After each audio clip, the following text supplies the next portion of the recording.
ఇక్కడికి వస్తుండగా మీ తుని ప్రాంతానికి వస్తుండగా ఒక అన్నతో మాట్లాడడం జరిగింది. ఏమన్నా ఎలా ఉంది పరిస్థితి, తుని పరిస్థితి అని అడిగాను. ఏముందమ్మా, వానొచ్చినప్పుడల్లా మాకు వరదే, మొత్తం అంతా ముంపే అన్నాడు. మరేమన్నా ప్రభుత్వం ఏమీ చేయటం లేదా అన్నా. లేదు తల్లి, మీ నాన్న ఉన్నప్పుడు మాకు రిటైనింగ్ వాల్ కడతానని మాటిచ్చాడు. మీ నాన్న ఉంటే అయిపోయేదమ్మా. ఆ తర్వాత చంద్రబాబు గారు ముఖ్యమంత్రి అయ్యారు. ఆ తర్వాత ఇప్పుడు మీ అన్నగారు ముఖ్యమంత్రిగా ఉన్నారు. కానీ మాకు రిటైనింగ్ వాల్ అయితే లేదు తల్లి. మాకు వాన వచ్చినప్పుడల్లా ముంపే, వరద వచ్చినప్పుడల్లా మాకు ముంపే అన్నాడు. ఇంకేం సమస్యలున్నాయన్నా అని అడిగా. ఇక్కడ దివీస్ ల్యాబ్స్ ఉన్నాయమ్మా. ఇది వాతావరణానికి కాలుష్యం కలిగిస్తుంది అని అందరికీ తెలుసు తల్లి.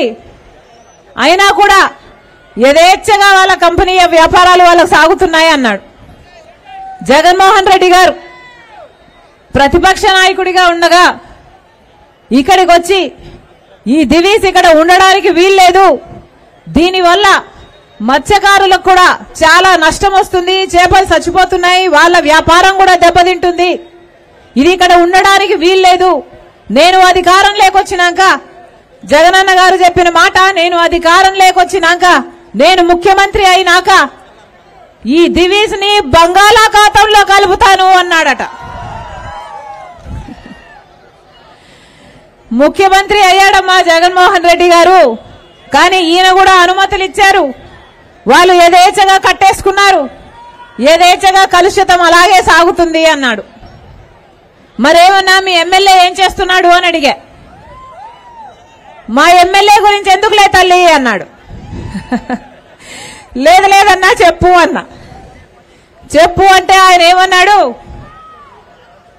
ఇక్కడ ఎమ్మెల్యే మంత్రి అయ్యాడు తల్లి, రోడ్లు భవనాలు శాఖకు మంత్రి కూడా అట. కానీ రోడ్లు మాత్రం చాలా అధ్వానంగా ఉంటాయమ్మా.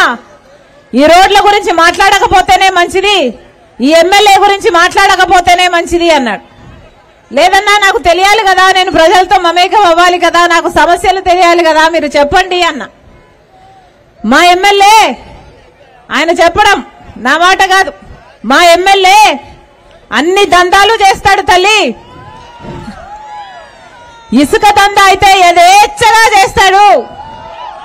ఇసుక మాఫియాకు రాజా ఈ రాజా.